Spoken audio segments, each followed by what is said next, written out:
Night number 2 in the Superstar Shakeup was booked and played out last night. The only thing left to do is talk about it now.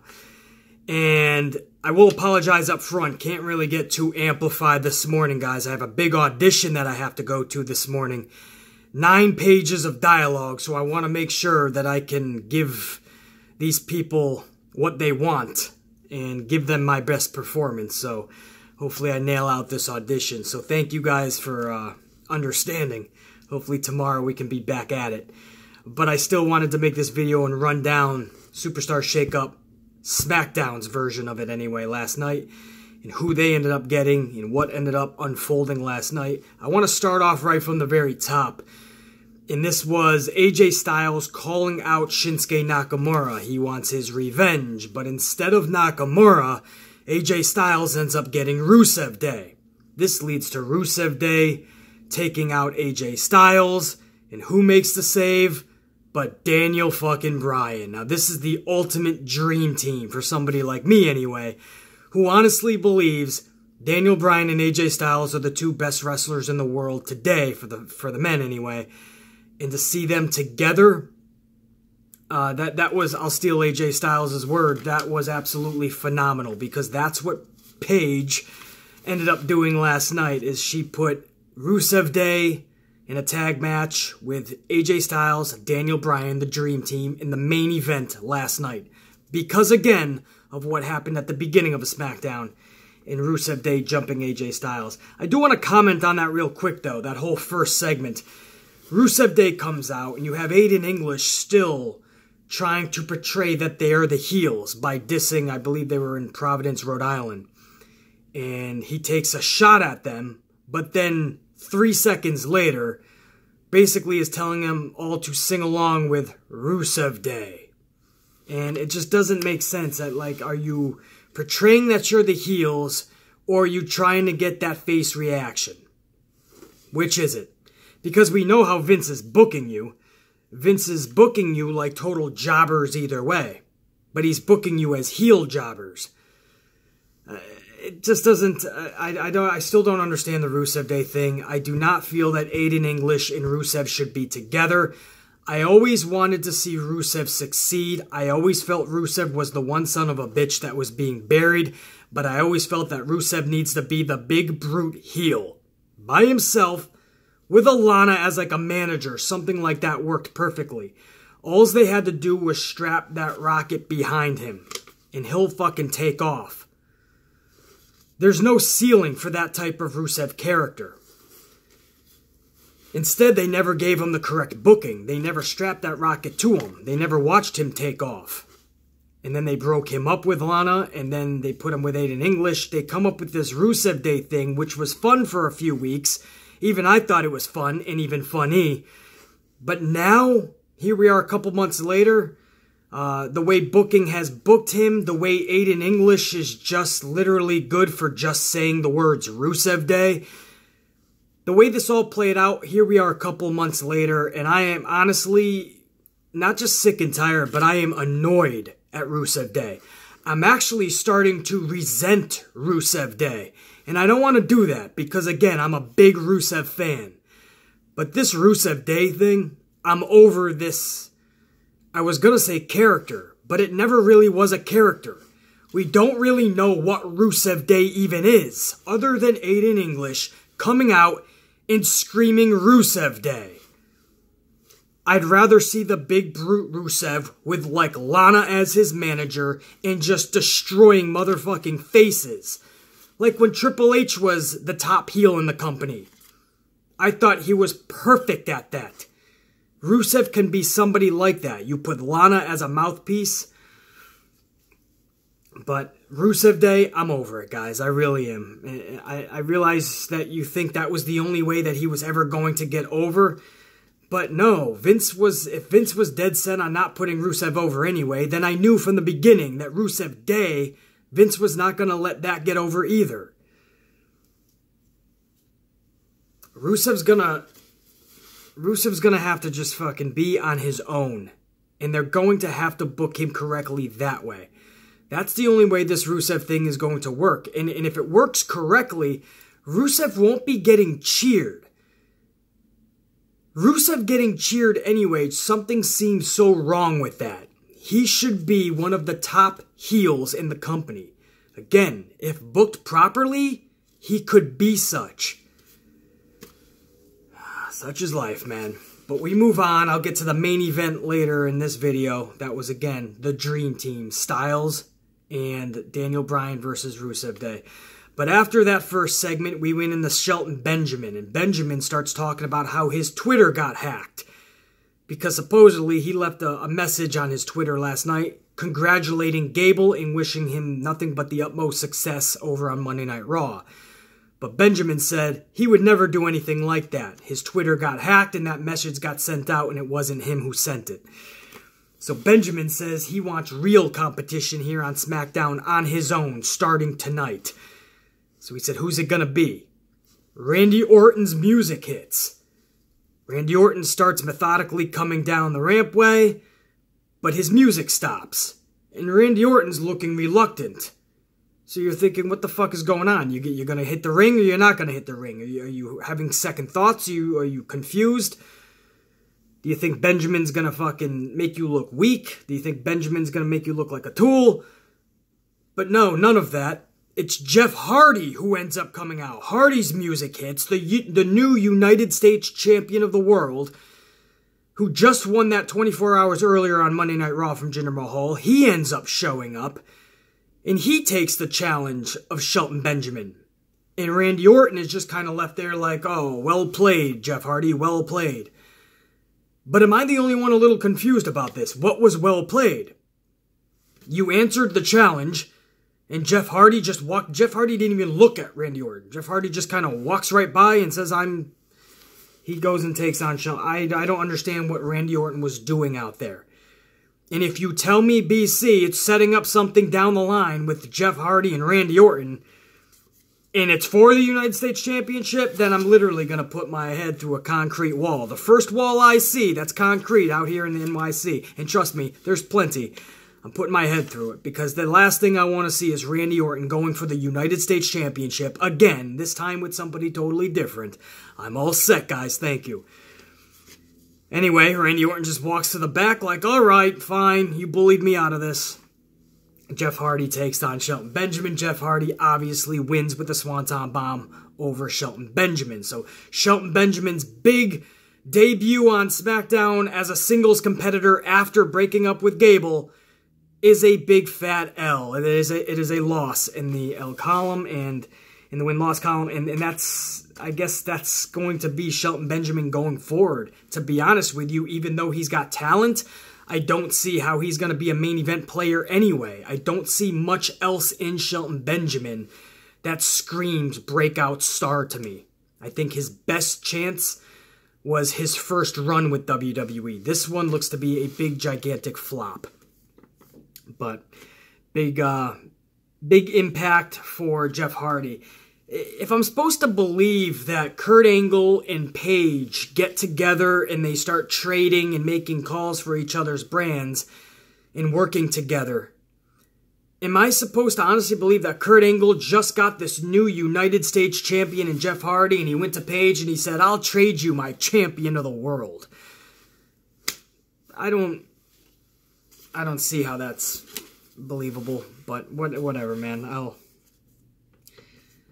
I'll let it slide, WWE, because I got a big audition, but I don't see how that's believable at all, that Kurt Angle is just going to tell Paige, yeah, we'll give you one of our champions, like our fucking champion of the world, or champion of the United States, we'll give you him.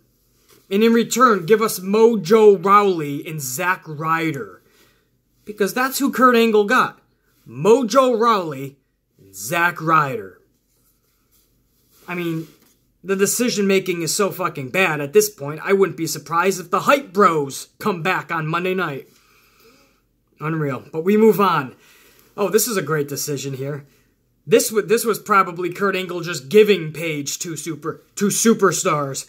Absolution was named as the newest members of SmackDown. So, Mandy Rose, Sonya Deville, reunited with Paige. Again, as I said in yesterday's video, I do feel like you can have some cool friction with that. Like Mandy and Sonya think that Paige is going to give them the world on SmackDown. And Paige is going to be like, no, bitches, you're going to have to fight for this shit. You're going to have to earn your way into the opportunities. It's the land of opportunity, but you have to earn that shit. And that could lead to some cool friction, kind of like what we saw with Kevin Owens, Sami Zayn, Daniel Bryan, Shane McMahon, this time for the females. Other than that, I don't yet see what Absolution's really going to bring to the table. Maybe I think this will definitely be a breath of fresh air for them. But now you have this twosome, because there's no longer threesome, no longer with Paige. You have this twosome that you really need to shine the focus and spotlight on. But didn't you just get this twosome in Billie Kay and Peyton Royce last week? So one team has to play second fiddle. Mandy Rose and Sonya Deville have been there longer as far as the main roster is concerned, but many would agree that Billie Kay and Peyton Royce deserve the top spot before Mandy Rose and Sonya Deville. One thing's for sure, you can't have the spotlight on both. There's not enough time in that 2-hour program. Things will get interesting from there. One of those teams has to become the jobbers. It looks like it's going to be Absolution. But then again, maybe not. I'll get to that in a second. But Billie Kay and Peyton Royce are already jobbing on SmackDown, and it's only their first match. Again, I'll get to that in a couple of minutes. First, I want to get to the next segment that played out. After Absolution was announced as the newest members of SmackDown, we went into an Eric Rowan versus Jey Uso match. This was a squash, obviously. Eric Rowan takes out Jey Uso in quick fashion. And then, all of a sudden, Eric Rowan and Luke Harper start beating up Jimmy and Jey, both Usos. The Bludgeon Brothers then take their mallets, they go to crush the Usos' skulls, and all of a sudden, here comes, like a damsel in distress, Naomi, screaming and hooting and hollering that the Bludgeon Brothers, please don't hit my husband and don't hit the Usos, don't bash their brains in. Naomi was playing like a savior. I don't understand that. Is that the best you got for Naomi? Is that all you had for Naomi? Or is this starting something between Naomi and Jey Uso? In that maybe there's going to be or both Usos, I should say, Jimmy and Jey Uso. Maybe there's going to be dissension. And maybe this leads to a breakup. Not in real life. But maybe Naomi and her husband, you know, they think, we don't need you saving us. You stay in the back. We get our brains bashed in, we get our brains bashed in, but we don't never come down and save us. And then maybe the second week in a row next week, Naomi comes down to make the save again for the Usos. And maybe they just finally have enough, and this is a legit heel turn down the road. That's all I can think of. Why would Naomi have to run down there and save these two men from being beaten up by two other men? Or is that all they have for Naomi? And she legitimately will just now be a cheerleading manager for the Usos. Only time will tell, but as a big-time Naomi fan, you guys know I'm not happy with this. I did not like to see Naomi in that role. And you could tell she was uncomfortable as fuck last night. She runs down the ramp. She's trying to scream, but it sounds horrible. Naomi's too badass to be this little damsel in distress, to be this little fucking, oh no, my Usos are so weak and I don't know what to do. Please, I'm begging for you guys to stop it. That's not Naomi, man. Come on. Stop that shit now. If I see that 2 weeks in a row, this better be leading to something epic. Or we're getting pretty fucking amplified, I'll tell you that much. But that was that. Naomi starts... I have no fucking idea what that was all about, guys. We go into Sin Cara versus Samoa Joe. That's right, you heard me correctly. Samoa Joe has been named to SmackDown. And not just named, he's going to whoop some ass already. He puts a squash on Sin Cara. Sin Cara's tapping out. The promo that Samoa Joe gave after the match was longer than Samoa Joe's match with Sin Cara. But Samoa Joe leaves another badass promo. Samoa Joe continues to get badass and be badass on that microphone. I see nothing but great things by Samoa Joe on SmackDown. And I said on my shake-up video, if you guys didn't see that, I'll tell you right now, I said 2 of your big-time heels for SmackDown after the shake-up is over should be Samoa Joe and Big Cass. I don't mean to toot my own horn, but toot fucking toot. Because when SmackDown went off the air, 2 of your big fucking heels looks to be Samoa Joe and Big Cass. That's something I'll also get to. Actually, I'll get to that right now. Daniel Bryan was backstage talking to Renee Young, and Renee Young has this look on her face like she just saw a ghost. And Daniel Bryan turns around, and his face is into a fucking chest. So you know it's somebody pretty fucking big.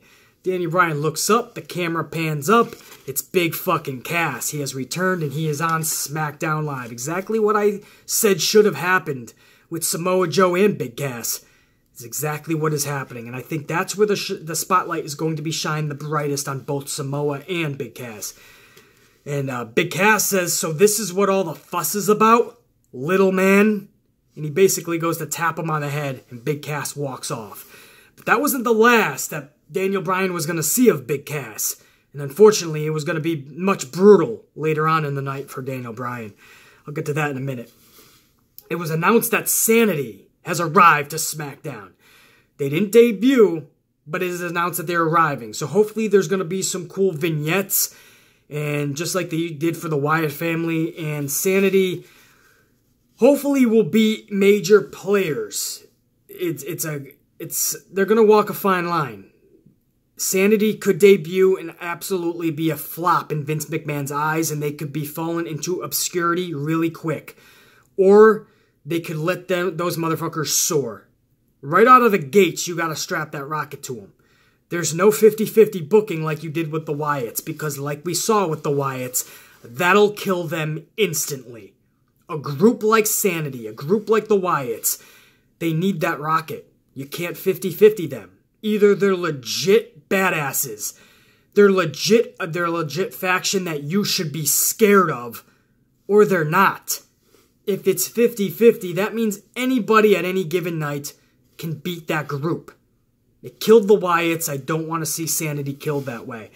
And it was a real shocker that I didn't see Nikki Cross with them in the photo that they had of Sanity. Maybe this means Nikki Cross will do something fun and intriguing with Bray Wyatt down the road. So I'm not totally going to bash the Nikki Cross not with Sanity yet. I want to see what they have planned with Nikki Cross. Maybe she joins them later on. We'll have to wait and see. Hilarious. This was a hilarious R-Truth segment where R-Truth, yes, he is now part of SmackDown. I don't think he knows that yet, though. And that's because he does this weird handshake thing with Ty Dillinger. The New Day is clapping him on. And they both say, what's up? And it's a big party. And R-Truth is saying, I'm so happy that we're all together here on Monday Night Raw. This is awesome. And New Day and Ty Dillinger look at him and go, Truth, this isn't Monday Night Raw. This is SmackDown. And R-Truth, you knew it was coming. He just looks at him and goes, oh, my bad. I'll see you tomorrow. Thinking that tomorrow was SmackDown and he was still... You gotta love R-Truth, man. I was actually secretly hoping that would happen. Like he would say something like, oh, it's good to be on Monday Night Raw. But I didn't actually think he was going to. Fucking brilliant, man. R-Truth. It looks like they're going to do something with him and Ty Dillinger.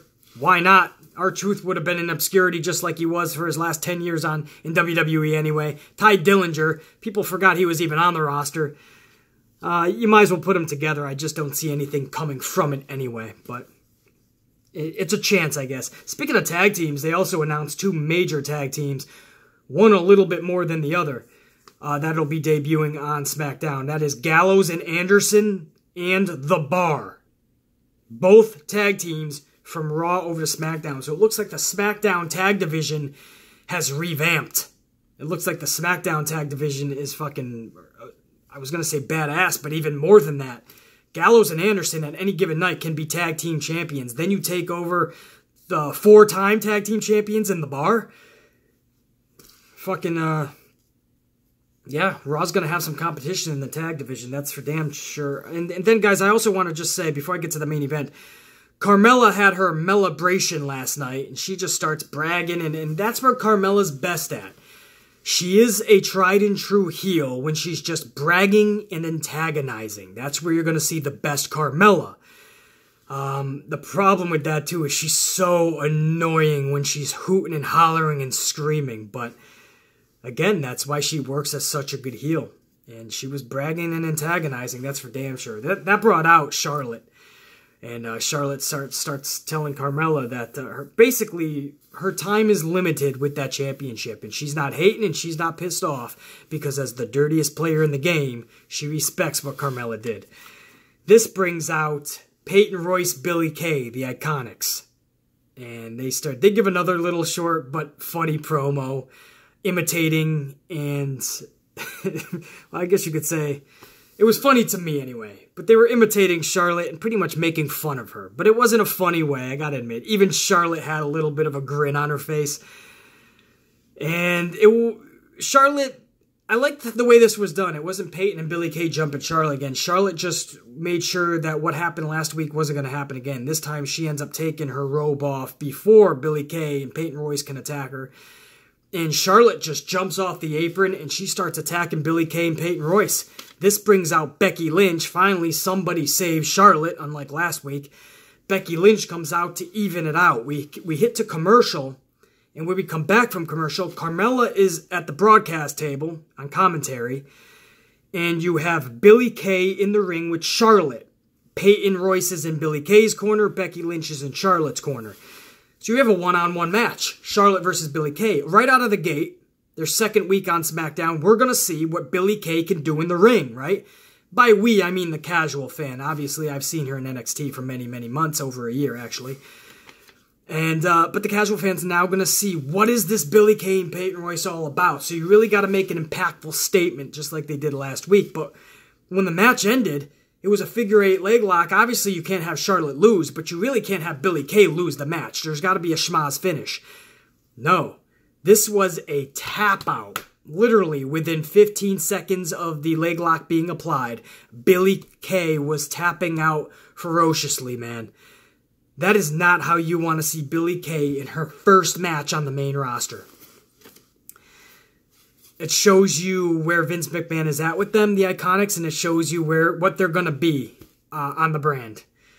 And that was kind of sad to see. Becky Lynch gets in to try to help out Charlotte because after the match, Peyton Royce and Billie Kay jump Charlotte. I think Carmella got involved too. So now at this point, it's 3-on-2. It's Carmella, Peyton, Billie on Charlotte and Charlotte and Becky Lynch. This brings out SmackDown's newest edition, which I said on my Shake Up video that I put out a couple of days ago. Asuka. Asuka should absolutely be on SmackDown, and Asuka comes out. And Asuka starts whooping that ass on who? Not Carmella. Carmella sneaks out like the heel that she should have been and should be doing. It's Peyton Royce and Billie Kay that take the blunt force of Asuka's offense. So not only does Billie Kay lose the match, so in a sense, the Iconics lose that match, but also the Iconics just get dropped, both of them, by Asuka. They take clotheslines, they're taking bumps, they're rolling out of the ring, defeated, deflated. The Iconics, what a horrible showing last night. No fault of their own necessarily, although you could see a lot of green areas still in the Iconics, man.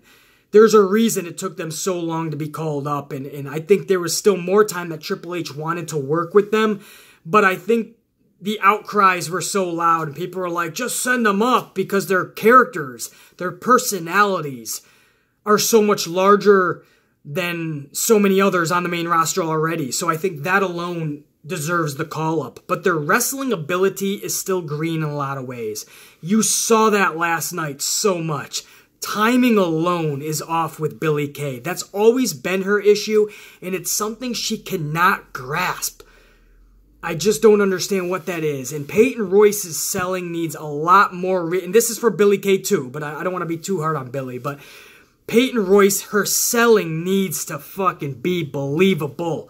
The thing with Billie Kay and Peyton Royce is their selling is not believable.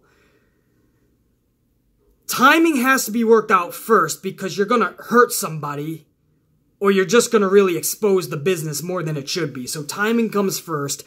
But man, I want to put right up there with just as important is selling.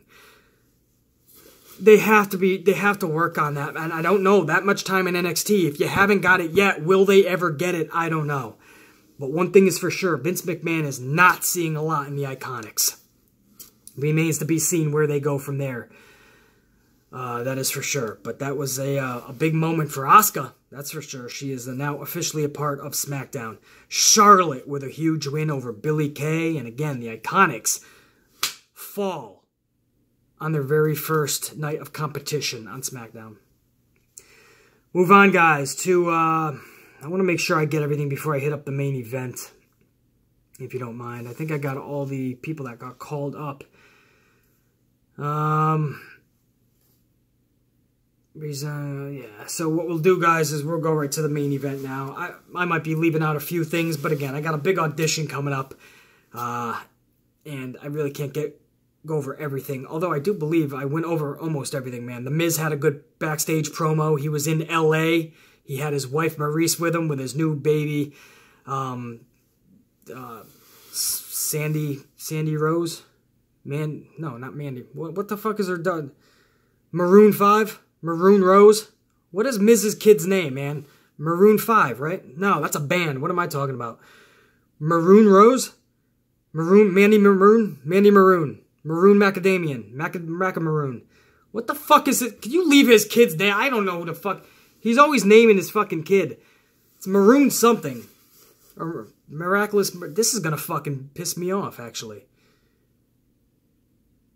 Maroon Sky. Why do I say Maroon? Is it Maroon? Mandy Sky? Velvet Sky. Maybe it's Velvet Sky. No, wait. That's Bubba Ray's wife. Let's go. Alright. Well, this video is going to go an hour long. Me just trying to name the Miz's kid. But anyway, the Miz has his family there, and the Miz is talking about how, Daniel Bryan, you want to punch me in the face? Let's see how good you, let's see how successful you are when I show up, because it ain't going to be tonight. Did you honestly think I was going to show up with all the common superstars on the shakeup? No. I'm an A-lister. I show up on my time. I loved it. So even though he was just backstage, at his home in L.A., it was still one of the best promos of the night up there with Samoa Joe. Now, for the main event, Bryan Styles taking on Rusev Day. Okay match, but not believable. You had AJ Styles playing the fucking guy who needs the save from Daniel Bryan the whole match, basically. That's all it was. 10 minutes of AJ Styles trying to make the tag to Daniel Bryan. AJ Styles cannot get the upper hand on Aiden fucking English. Seriously? So, that's what we watched for 10 minutes. We call it a dream team, and it is. But the fact is, when you're in there with Aiden English and Rusev, you're not going to put on any fucking 10-star matches. You're not going to put on a 7 flying elbow match, an amplified elbow match. You're just not going to do it, man. So we saw 12 minutes of what we saw. If you take out the commercials, it was 12 minutes. Actually, 10 minutes. Last couple minutes was a lot of schmozzery. Entertaining and fun, but schmozzery. So it was a 10-minute match of just AJ Styles trying to tag Daniel Bryan. But it's so good to see Daniel Bryan back in the ring, man. And it's so good to see Daniel Bryan mixing it up with AJ Styles, whether facing him last week or tagging up with him last night. It's just so fucking awesome. Like, I had to stop myself a few times when I watched this match and just say, how good is it that Daniel Bryan is back? Like, just remind myself of the last 2.5 years without Daniel Bryan, and now to see him in that ring, like, you just, as fans, we cannot take that for granted ever again, because just like that, it could be taken away from us. So really, really cool. Obviously, at the end of this match, you were going to see Nakamura in some way. We didn't expect to see it this way, though. Daniel Bryan goes to finish off Rusev. Before he's about to get the pin over Rusev, AJ Styles is on the apron. Nakamura comes out of nowhere, and he low blows AJ Styles from the outside. Daniel Bryan sees this. He looks at Shinsuke. The look on Shinsuke Nakamura's face is exactly why Shinsuke Nakamura is the perfect person to play the heel part. the look on Shinsuke is like he is just a madman with no remorse. And I loved it. This just lunatic who's gone to another level. He doesn't care if you think what he's doing is right or wrong. He doesn't give a fuck. And when Renee Young asked him what his actions are all about last night again, he said, "Speak no English." So I love that. That looks to be his new phrase. Maybe you're going to see that on t-shirts. I don't know. Is that politically correct? Who the fuck knows? But that's his new little catchphrase, and that's what he did last night, man. He low-blowed AJ Styles yet again. He has a fixation with going downstairs on AJ Styles. I don't even want to go there. But Daniel Bryan couldn't even really save the day for AJ Styles, because when Daniel Bryan went to turn around, he had his own set of problems, and that was a big problem, literally. Big Cass. Cass comes out of nowhere, Colin Cassidy, and which was trademarked by WWE, so that goes to show you, are they going to call him Big Cass, or down the line call him Colin Cassidy? Either which way, Daniel Bryan turns around and he gets a big boot for the ages from Big Colin Cassidy. And Big Cass is looking pretty damn good, man. Better than when he took off from WWE with that injury. Big Cass looks to be the brute force that I knew he could be on SmackDown. I said that in my Superstar Shakeup video a couple of days ago. And that is what I envisioned. You have this 2-hour show. You're over 7 feet tall. You've got some charisma. That's the show for Big Cass. And he took out Daniel Bryan, and I'm loving this double feud we got going. Nakamura Styles, I know they have more to offer than what they showed at WrestleMania. I know this because I saw their New Japan Pro Wrestling match, which shook me to the fucking core. So I know they can put on that style of match. So if Styles was slightly injured, which I do believe he was at WrestleMania, let's get that all fucking rectified. Let's let them go out there and showcase what they can actually do. And on the same card, if I get a little Big Cass versus Daniel Bryan, a little mini David versus Goliath, because obviously we think Daniel Bryan, Brock Lesnar with David versus Goliath. But we'll get a mini one, Daniel Bryan and Big Cass. I like this. And Big Cass as a heel, I was starting to really like that with his feud with Enzo. And then obviously that sudden injury happened, and then Big Cass was gone for the better part of a year. Now that he's back, I want to see that heel Cass once more, because he started getting some momentum with that. I think he's going to be a big major player on SmackDown. And SmackDown went off the air with Shinsuke Nakamura looking like this fucking lunatic villain. And Big Cass with his hand raised. Like, I'm here, not just to fucking be here, not just to play with everybody, not just to hope for a spot out of catering. I'm here to fuck shit up. We fade to black, SmackDown's off the air. So, all in all, I'm not going to lie to you guys, I expected a much better show. And I expected the names to be utilized a lot better that were coming over to SmackDown. But all in all, that I guess you could say it was above par, right? We got to see Asuka getting physical in there, helping out Charlotte, taking out Billie Kay and Peyton Royce, whether that was the right call or not. They actually dedicated some time to that segment. They dedicated time to Shinsuke, AJ, and Big Cass and Daniel Bryan. It looks like SmackDown has direction at least.